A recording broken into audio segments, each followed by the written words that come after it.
There's a line by the poet Richard Sykin where he talks about people being outraged that he was writing things in his own notebook, as if the simple act of creating on your own terms is somehow a violation of how things should be done.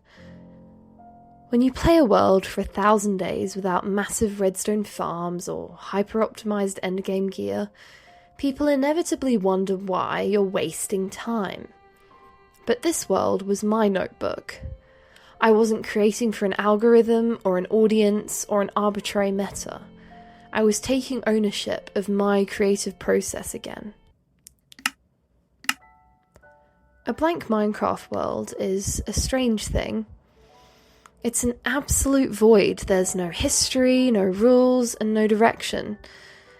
Most people see a survival counter. They see a game to be beaten, a list of achievements to check off, or a timeline of resources to collect. But when you sit with the world long enough, you realise that it's not really a game at all. It's a mirror. The terrain doesn't dictate what happens next. Your mind does. Every block you place, every structure you raise, and every landscape you transform is an external map of who you were internally in that exact moment. My starting area is a reflection of teenage me. Someone who didn't yet know the highs and lows of creating content on the internet. This space is humble. A small wooden and cobble house, a row of furnaces, and a quiet wheat field. I built this months before I ever hit record, back when this world was just another survival playthrough and I hadn't thought about Twitch in years. But it's also a reflection of the person who decided to begin anew. The second wing, off to the left behind the house, became the subject of my very first video. The oak tree beside it was the first custom tree I ever built, and old mate here was the first copper golem I ever summoned, even if he refuses to work half the time. The first farms I ever made are hidden in this area too. The first is obvious, my iron farm, or as I like to call it, the magical chest where iron just so happens to materialise out of thin air. I actually AFK'd for the first time, believe it or not, right here in this tiny little box, just to get enough iron for the roof. The second farm is a little bit harder to spot.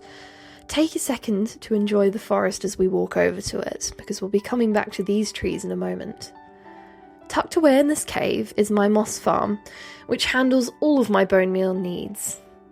And surprisingly, that's it for farms. I get asked all the time, Flop, why don't you have X farm? Or why aren't you automating this? And the simple answer is, I don't have time. I'm a full-time university student, I have a part-time job, and I'm deeply involved in several community music groups. I have a full, busy life, and Minecraft is just one piece of it. Yes, I could pour hours into clearing massive areas or grinding out resources for big projects, but you simply can't turn a casual builder into a grinder, and I don't want to be one just yet. It's a similar story with my iron armour. Since building the iron farm, iron is a renewable resource for me. Diamonds, on the other hand, take real effort to gather. And with modern achievement inflation, it's become normal to see players decked out in full enchanted diamond gear by episode 1. But I prefer to treat diamond as a milestone, something to be celebrated as the climax of a journey that took months or years to earn. And as time has ticked on, the energy of my world has shifted just a little bit. The urge to constantly expand and conquer gave way to something much quieter. You stop asking, what can I build next, and start asking, how do I want to feel when I walk through this space? That's where the forests came from. It started as a small experiment right by my house. I built a couple of custom trees, placed a few shrubs, and tested whether I could turn a basic patch of land into something magical. And I think it's paid off, don't you? The secret was forced perspective, or at least my version of it. I used bright reds and purples to draw your eyes away to specific focal points, naturally guiding your gaze away from an awkward branch or an uneven angle.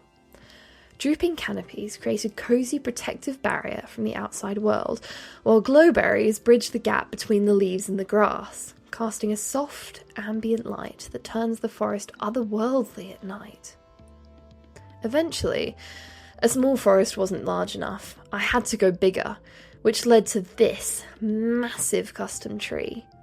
It's actually part of a much larger project that is still in the works, but I wanted to pause and appreciate it here, because it took an immense amount of work to pull off. If there's one project that truly defines the heart of this world, though, it's my Neolithic area. It was a raw, unfiltered outpouring of my passion for the ancient world and for bringing history to life. Building this space was the happiest I've been in a very long time. It pulled me out of a creative rut and reignited a spark that I thought I'd lost forever. The Neolithic period is the ultimate historical mirror for early game Minecraft. It marks the exact moment humanity transitioned from a nomadic, wandering lifestyle into a settled one, building permanent homes, tilling the earth, and establishing roots. I had so much fun designing these houses. I found myself diving into scholarly articles to study authentic architectural layouts, rediscovering forgotten Minecraft blocks like banners and dripstone, and falling back in love with building purely for the sake of beauty, rather than just utility. I spent hours crafting this village live on stream, regaling chat with the archaeology research that I'd just discovered and my musings on ancient history. Sharing that passion with other people invigorated me to make this village the best it possibly could be. And once the village was finished, I was looking through some photos from my travels and came across pictures from the standing stones of Stenness and the Ring of Brodgar in Scotland. I remembered traipsing around those ancient sites with a ham and cheese sandwich and a pocket of homemade fudge in my backpack, completely awestruck by the mystery of the landscape. Standing alone among the stones of Stenness, I felt, as silly as it might sound, the quiet presence of every person who had stood in that exact spot over thousands of years, and I just knew I had to recreate that feeling in Minecraft. I wanted to give people a fraction of the wonder I had felt standing among those stones in real life. Using forced perspective and parallax, I built a stone circle that created an illusion, one that's wowed people across the world and proven to me that I'm capable of building things just as incredible as the builds I used to envy on Instagram. This world taught me that comparison is the ultimate thief of joy. Before and during this project, I lost count of how many times I felt inadequate as a builder, or assumed I was completely alone in the things I cared about. But I know now that no matter what I create, sharing that joy with a community means more than I could ever express. So thank you for being here to witness it. It doesn't matter that these stones are made of virtual pixels. The quiet joy of carving them out isn't measured by game progression or tick rate efficiency. It exists entirely in the peace of the moment it took to place them. The composer Gustav Holst used to say that music and heaven were the exact same thing, completely untethered from time or material worth. Standing here after 1,000 days, I think I can finally understand what he meant. Creating isn't about what you accumulate. It's about taking full ownership of your labour and finding your own piece of heaven in the quiet work.